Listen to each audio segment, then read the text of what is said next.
Greetings to all. Phidias academy के YouTube channel पे आप सभी का स्वागत है। अगर आप किसी भी कॉम्पिटिटिव एग्जाम्स की तैयारी कर रहे हैं, चाहे वो टीजीटी की हो, पीजीटी की हो, एजुकेशन से रिलेटेड है या कॉम्पिटिटिव एग्जाम्स कोई सरकारी नौकरी है उससे रिलेटेड है, तो हर एक एग्जाम में रीजनिंग देखने को मिलती है। तो हम इस क्लास में रीजनिंग के ही कुछ क्वेश्चंस, बढ़िया बढ़िया क्वेश्चंस करेंगे। अपनी क्लास स्टार्ट करते हैं। उससे पहले आई होप कि आप लोगों के पास कॉपी पेन है। आप साथ साथ क्वेश्चंस को करेंगे और आप देखेंगे कि आपने किस तरीके से क्वेश्चन को सोल्व किया और मैं किस तरीके से क्वेश्चन को आपको सोल्व करा रहा हूँ। अगर आपको मेरा तरीका अच्छा लगता है तो आप मेरे तरीके से कर सकते हैं। अगर आपका तरीका बेस्ट है तो आप मुझे बता सकते हैं कमेंट बॉक्स में कि सर इस क्वेश्चन को इससे बेटर इस तरीके से किया जा सकता है। तो क्लास स्टार्ट करते हैं क्वेश्चन नंबर 1 से। पहला क्वेश्चन है, बहुत बढ़िया क्वेश्चन है और ये डीएसएसबी के अंदर 2019 में आया था। ये क्वेश्चन डीएसबी प्राइमरी टीचर के लिए ये क्वेश्चन आया था रीजनिंग में। क्वेश्चन देखते हैं क्या है। नित्याज कॉलेज बस is facing north when it reaches her college. जब नित्या की कॉलेज बस उसके कॉलेज पहुंचती है तो उसका मुख उत्तर की ओर था। ठीक है। After starting from Nitya's house it turns right twice. Nitya के घर से चलने के बाद वह 2 बार दाएं मुड़ती है। And then left before reaching the college. और फिर कॉलेज पहुंचने से पहले बाएं मुड़ जाती है। What direction was the bus facing when it left the bus stop in front of Nitya's house. Nitya के घर के सामने बस स्टॉप से निकलते समय बस का मुख किस दिशा में था, यह हमें निकालना है। ठीक है। तो यहाँ पे इस टाइप के क्वेश्चंस, अगर आप इस क्वेश्चन को पढ़ रहे हैं तो आप बहुत कंफ्यूज हो जाएंगे। इस टाइप के क्वेश्चन शायद आप लोगों ने पहले कर चुके होंगे। वो क्या है, आप जो नॉर्मल क्वेश्चन होता है वो क्या होता है कि आपको ये बता दिया जाता है कि एक आदमी अपने घर से चलता है, उसमें डायरेक्शन मेंशन नहीं होती है। वो बोलता है कि एक आदमी अपने घर से चलता है, ठीक है, किस डायरेक्शन में चलता है नहीं बताता। उसके बाद वो बोलता है राइट टर्न करता है, फिर लेफ्ट टर्न करता है, फिर राइट टर्न करता है, फिर लेफ्ट टर्न करता है, और उसके बाद एक स्पेसिफिक डायरेक्शन आपको बता दी जाती है। सपोज यहाँ पे आपको वो बोलता है कि लास्ट में अब वो नॉर्थ डायरेक्शन में जा रहा है। तो यहाँ पे ये पूछा जाता है कि उसने कौन सी दिशा में चलना शुरू किया था। तो ये क्वेश्चन भी सेम ऐसा ही है। इस क्वेश्चन को जो अभी मैंने आपको बताया, एक्सप्लेन किया है एग्जाम्पल, इस क्वेश्चन को कैसे सोल्व करते हैं, ऐसे ही जैसे मैंने लिखा है ऐसे ही सोल्व करते हैं। एक आदमी है, वो अपने घर से चलता है, हमें नहीं पता कि किस डायरेक्शन में चलता है। उसके बाद वो राइट टर्न करता है, इसने राइट किया, उसके बाद वो लेफ्ट टर्न करता है, उसके बाद फिर राइट टर्न करता है और फिर लेफ्ट टर्न करता है। तो वो अब लास्ट में साउथ डायरेक्शन में जा रहा था। तो यहाँ इस क्वेश्चन को हम कैसे करेंगे, जो लेफ्ट और राइट होता है, एक बार अगर आप राइट टर्न करते हैं उसके बाद लेफ्ट टर्न करते हैं तो वो सेम डायरेक्शन ही हो जाती है। तो यहाँ पे लेफ्ट और राइट है वो हम काट देते हैं। आगे देखते हैं, यहाँ पे भी राइट और लेफ्ट है, ये भी सेम डायरेक्शन हो जाएगी। यानी कि जो साउथ है यहाँ पे भी क्या हो जाएगा, ये साउथ हो जाएगा। अगर यहाँ पे एक और सपोज राइट दे रखा होता तो ये कट गया, ये कट गया, ये कट गया, ये कट गया, राइट बचा। तो क्वेश्चन मार्क की राइट में साउथ है। तो ऐसी कौन सी डायरेक्शन होती है जिसके राइट में साउथ होता है। तो हम क्या करते हैं, यहाँ पे इसको ऑन पेपर देखते हैं। तो ये नॉर्थ होता है, ये साउथ होता है, ये ईस्ट होता है और ये वेस्ट होता है। तो मुझे पता करना है कि कौन सी डायरेक्शन का राइट साउथ होता है। तो यहाँ पे जो ईस्ट डायरेक्शन है, अगर ईस्ट डायरेक्शन के अगर मैं राइट में जाता हूँ तो वो डायरेक्शन कौन सी होती है, साउथ होती है। तो यहाँ पे इसने ईस्ट डायरेक्शन में चलना शुरू किया था। ठीक है, ये तो था बेसिक। अगर हमें इस क्वेश्चन को सोल्व करना है तो इस तरीके से ही सोल्व किया जाएगा। ये क्या बोलता है, जो नित्या के कॉलेज की बस उसके कॉलेज पहुंचती है तो उसका फेस उत्तर की ओर है। यानी कि जो लास्ट में जब वो पहुंचती है तो वो कहाँ पे पहुंचती है, नॉर्थ में पहुंचती है। ठीक है, ये हमें पता लग गया। अब ये बोलता है कि जो नित्या के घर के चलने के बाद वह 2 बार राइट टर्न करती है। हमें नहीं पता कि जो नित्या है उसका घर कहाँ है, यानी कि उसने किस डायरेक्शन में चलना शुरू किया है, हमें नहीं पता है। हमें ये पता है कि चलने के बाद जिस भी डायरेक्शन में चलती है वहां से वो 2 बार राइट टर्न करती है। तो मैंने एक बार इसको यहाँ से राइट टर्न किया और इसके बाद फिर से राइट टर्न करा दिया। क्लियर। इसके बाद फिर वह कॉलेज पहुंचने से पहले एक बार लेफ्ट टर्न करती है, यानी कि लेफ्ट टर्न करती है। तो अब क्या वो पहुंच गई, वो कॉलेज पहुंच गई। और उसका जो कॉलेज है वो किस दिशा में है, यानी कि जो उसकी बस है उसके कॉलेज पहुंचती है तो उसका जो बस का जो फेस है किस डायरेक्शन में है, नॉर्थ डायरेक्शन में है। तो यानी कि यहाँ पे मैंने नॉर्थ डायरेक्शन लिख दी, यानी कि अब जो वो बस जा रही है वो कौन सी डायरेक्शन में जा रही है, वो जा रही है नॉर्थ डायरेक्शन में। हमें ये बताना है कि वो किस डायरेक्शन से उसने चलना शुरू किया था जब उसने अपना घर छोड़ा, यानी कि नित्या के घर के सामने बस स्टॉप से निकलते समय बस का फेस किस डायरेक्शन में था, यानी कि इस डायरेक्शन में उसने चलना शुरू किया था। तो यहाँ पे भी लेफ्ट और राइट को काट देंगे। अब मुझे बताना है कि कौन सी डायरेक्शन होती है जिसका राइट नॉर्थ होता है। तो यहाँ पे देखो जो वेस्ट होती है, वेस्ट के राइट में क्या होता है, नॉर्थ होता है। तो इसके अकॉर्डिंग जो हमारा आंसर आएगा इस क्वेश्चन का वो क्या आएगा, वेस्ट आएगा। बहुत ही इंपॉर्टेंट क्वेश्चन था और बहुत सारे बच्चों ने इस क्वेश्चन को गलत किया था। तो इस टाइप के अगर क्वेश्चन आते हैं तो आपको वो इसी तरीके से, इसी अप्रोच के साथ सोल्व करने हैं। Now come to the next question. You are given two statements and two conclusions. Choose the comment about conclusion from the given options below. आपको दो कथन और दो निष्कर्ष दिए गए हैं। नीचे दिए गए विकल्पों में से निष्कर्ष के बारे में टिप्पणी चुनें। स्टेटमेंट्स बोलती है all hill stations have a sunset point, और दूसरी स्टेटमेंट है village A is a hill station. देखो यहाँ पे क्या बोलता है, all hill station have a sunset point. जितने भी वो हिल स्टेशन होते हैं वो सनसेट पॉइंट होते हैं उनमें सभी में, है ना। और जो दूसरा बोलता है वो बोलता है village A is a hill station, और जो गांव ए है एक हिल स्टेशन है। ठीक है, अब कंक्लूजन की ओर आते हैं। कंक्लूजन में क्या बोलता है, village A has a sunset point. देखो यहाँ पे विलेज ए हिल स्टेशन है और जितने भी हिल स्टेशन होते हैं सनसेट पॉइंट होते हैं, ये बिल्कुल सही होगा। Village A has a sunset point. आगे देखते हैं, places other than hill station do not have sunset point. क्या ये सही है? जो हिल स्टेशन नहीं होते क्या वहाँ पे other than hill station do not have sunset point, वहाँ पे सनसेट पॉइंट नहीं होता? ऐसा नहीं है, सनसेट पॉइंट वहाँ पे भी होता है जहाँ हिल स्टेशन नहीं होते। जैसे कि समुद्र देखो, समुद्र पे भी तो जाते हैं सनसेट देखने। तो ये ऑप्शन हमारा सही नहीं होगा, ये फॉलो नहीं करेगा। तो ऑप्शन हमारा फर्स्ट आंसर हो जाएगा, only conclusion one follow. Next पे आते हैं। Introducing girl, Naveen said, "This girl is the wife of the grandson of my mother." How is the Naveen related to girl? लड़की का परिचय कराते हुए नवीन ने कहा, यह लड़की मेरी माँ के पोते की पत्नी है। तो नवीन लड़की से किस प्रकार संबंधित है? अब यहाँ लड़की का परिचय देते हुए कौन बोलता है? नवीन बोलता है। किसके लिए बोला? लड़की के लिए। जो ये लड़की है यह मेरी माँ, यानी कि नवीन की माँ। ठीक है, ये किसके लिए यूज किया गया है? जो बोल रहा है, कौन बोल रहा है? नवीन बोल रहा है। तो मेरी माँ यानी कि नवीन की माँ। नवीन की माँ का जो पोता होगा वो कौन होगा भाई? जो नवीन की माँ के पोते के बारे में बात कर रही है, तो नवीन की माँ का पोता कौन होगा? नवीन का बेटा होगा। ये क्या होगा? नवीन का बेटा। ठीक है, इस चीज का आपको सबको पता होगा कि जो माँ का मदर है उसका पोता कौन होता है? उसका बच्चा ही होगा ना, जो जिसकी मदर होगी, यानी कि नवीन का बेटा। और नवीन का बेटे की पत्नी है कौन? यह लड़की, यानी कि नवीन है, नवीन का पुत्र है और उसकी पत्नी है।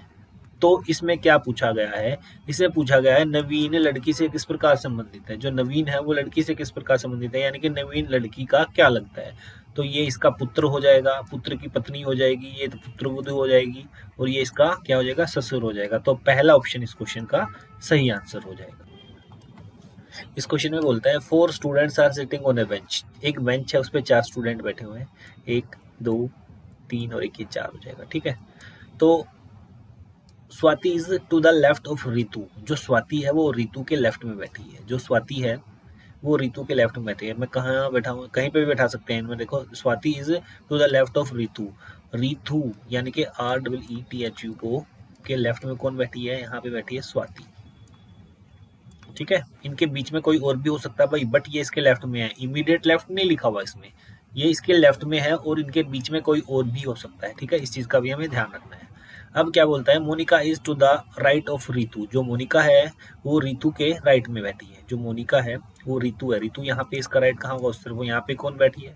यहाँ पे बैठी है मोनिका। इनके बीच में भी कोई और हो सकता है। इमीडिएट नहीं बोला इसने, इमीडिएट राइट या लेफ्ट नहीं बोला हुआ, तो इसका मतलब इनके बीच में कोई और भी हो सकता है। इस चीज का आपको ध्यान रखना है। अब आगे देखते हैं, Raghavi is between Ritu and Monica. जो राघवी है वो रितु और मोनिका, देखो मैंने अभी बोला था ना, तो यानी कि जो राघवी है रितु और मोनिका के बीच में बैठे। तो यहाँ पे कौन बैठा हुआ है? यहाँ पे बैठी है राघवी। ठीक है, ये कौन बैठी हुई है? यहाँ पे राघवी बैठी हुई है।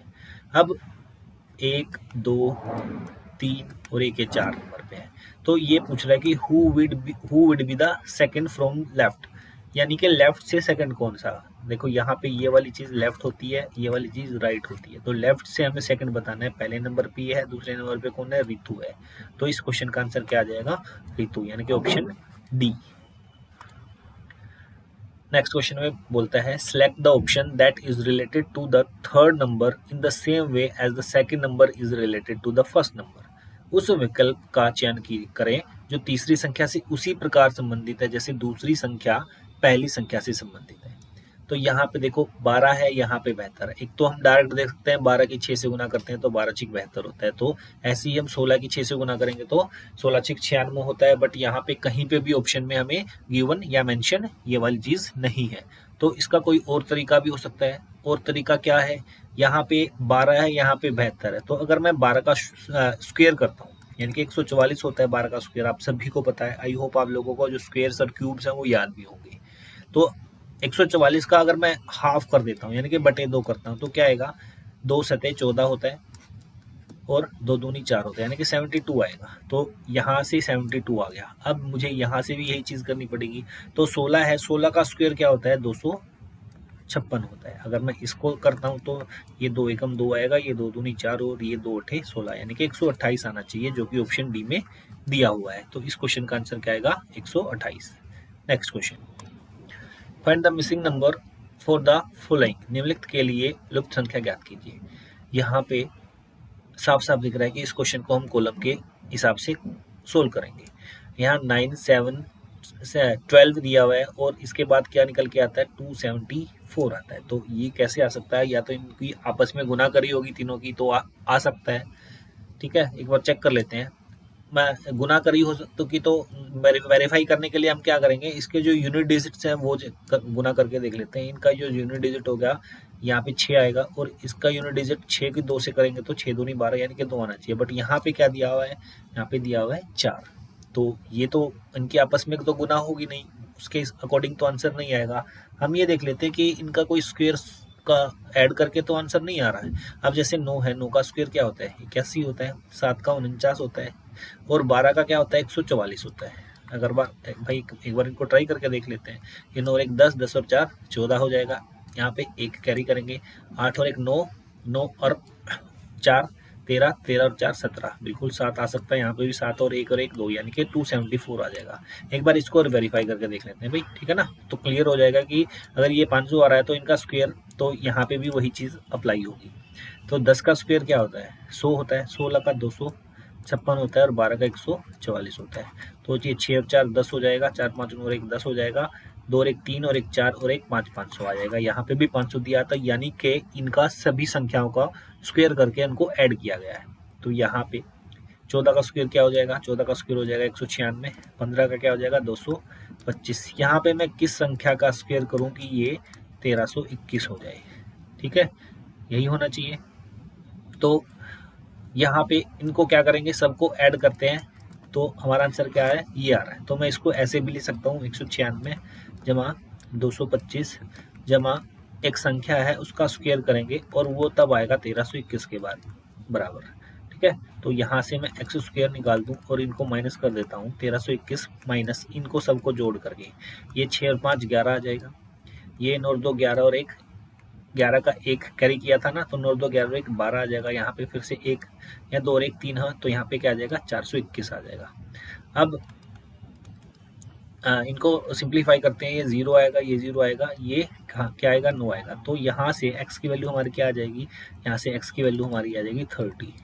तो ऑप्शन थर्ड यहाँ पे ऑलरेडी हमें दिखा रहा है कि यहाँ पे आंसर, इसका जो करेक्ट आंसर होगा वो क्या होगा, 30 हो जाएगा। क्लियर है, आगे चलते हैं। ये कोडिंग डिकोडिंग से चैप्टर से क्वेश्चन लिया गया है। इसमें क्या बोलता है, जो अगर E 5 के बराबर होता है, H 8 के बराबर होता है और H 80 29 के बराबर होता है, तो पेपर किसके बराबर होगा। देखो इस टाइप के क्वेश्चन, जैसे कोडिंग डिकोडिंग वाला चैप्टर है, इस टाइप के क्वेश्चंस अगर आपको आते हैं तो सबसे पहले आपको क्या होना चाहिए, आपको अल्फ़ाबेट्स की नंबरिंग याद होनी चाहिए कि कौन सा अल्फ़ाबेट कितने नंबर पे आता है। तो ये वही चीज़ दे रखी है यहाँ पे, जो E है वो 5 नंबर पे आता है, जो H है वो इंग्लिश अल्फ़ाबेट्स में 8 नंबर पे आता है।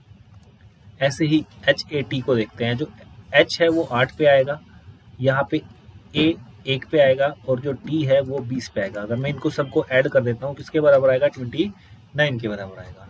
अब जैसे कि पेपर है, पेपर को भी देख रहे हैं भाई, P है वो 16 नंबर पे आता है, A पहले पे, P फिर से 16, E 5 और ये R 18 पे आता है। इनको ऐड करेंगे 16 16 32, 32 और 18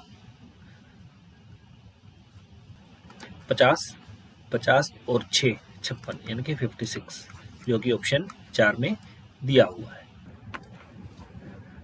इस क्वेश्चन में बोलता है Arya is 8 rank ahead of Surya who ranks 26 in a class of 42 students. What is Arya's rank from the last. Arya 42 छात्रों की कक्षा में 26वें स्थान पर रहने वाले सूर्या से 8 रैंक आगे है। आर्या का रैंक अंतिम से क्या होगा। देखो यहाँ पे जो टोटल बच्चे हैं वो क्या है, 42 है। यहाँ पे मैं आपको एक बात बता देता हूँ, अगर हमें पोजीशन निकालनी होती है या रैंक निकालना होता है वो डिस्टेंस के बराबर होता है, और ये डिस्टेंस क्या होती है अभी मैं आपको बताऊंगा। और अगर हमें पर्सन निकालने होते हैं तो जितने डिस्टेंस होती है उसमें से हम एक माइनस कर देते हैं। यहाँ पे हमें निकालना रैंक। रैंक क्या, बहुत मैंने बताया ना भी, रैंक होता है या पोजीशन होती है, वो जितनी डिस्टेंस होती है उसको बोलते हैं। सपोज एक बंदा है क्लास में, वो लेफ्ट से देखते हैं तो वो 10 नंबर पे, यानी कि यहाँ से 10 नंबर, यानी कि शुरू से यानी कि लेफ्ट से लेकर के ए तक टोटल कितने बंदे हो जाएंगे, 10 बंदे हो जाएंगे। और वो ही जो ए है वो राइट से कितने नंबर पे है, राइट से वो 15 नंबर पे है। ठीक है, यानी कि राइट से लेकर के ए तक वो कितने बच्चे हो जाएंगे, 15 हो जाएंगे। यानी कि लेफ्ट से ए तक तो डिस्टेंस होगी हमारी 10 और राइट से ए तक हमारी डिस्टेंस होगी 15। तो टोटल डिस्टेंस कितनी हो जाएगी, टोटल डिस्टेंस हो जाएगी हमारी 10 और 15 25 हो जाएगी। ठीक है, अब मैंने आपको ये बताया था कि जो ए है वो लेफ्ट से तो 10 नंबर पे है और राइट से 15 नंबर पे, तो यानी कि इस 25 के अंदर मैंने जो ए को ना वो 2 बार काउंट कर लिया। लेफ्ट से भी मैंने काउंट कर लिया 10वें नंबर पे और राइट से भी मैंने काउंट कर लिया 15 नंबर पे। 2 बार काउंट कर लिया, करना था 1 बार। तो हम यहाँ पे क्या करते हैं, टोटल निकालने के लिए इसमें से हम 1 माइनस कर देते हैं, यानी कि टोटल कितने परसेंट बैठे हुए हैं यहाँ पे, तो इसलिए हम यहाँ पे 1 माइनस कर देते हैं। जो ये होती है 10, यहाँ से लेकर के यहाँ तक जो टोटल डिस्टेंस होगी वो कितनी हो जाएगी, 25 हो जाएगी। तो उस 25 में 1 माइनस कर देते हैं। वो 1 माइनस मैंने अभी बताया क्यों करते हैं, ताकि क्योंकि जो वो ए है उसको हमने लेफ्ट से भी काउंट कर लिया और राइट से भी काउंट कर लिया, तो 2 बार काउंट कर लिया, तो हमें एक ही बार काउंट करना था, इसलिए हमने उसको 1 में से इसमें से 1 माइनस कर देंगे जो टोटल डिस्टेंस होती है। तो ये टोटल डिस्टेंस का पता लग गया कि डिस्टेंस क्या होती है। अब यहाँ पे क्या होता है, आर्य है वो 42 छात्रों की कक्षा में 26वें स्थान पर है। जो आर्य है, अच्छा, आर्य 42 छात्रों की कक्षा में 26वें स्थान पर रहने वाले सूर्या से 8 रैंक आगे है। जो आर्य है वो 26वें स्थान पर कौन है, सूर्या है। ठीक है, इससे 8 स्थान आगे है, यानी कि लेफ्ट से जो सूर्या है वो कितने नंबर पे है, 26वें नंबर पे है, यानी कि लेफ्ट से सूर्या तक की जो डिस्टेंस होगी वो कितनी हो जाएगी, 26 हो जाएगी। ठीक है, 26 डिस्टेंस हो जाएगी।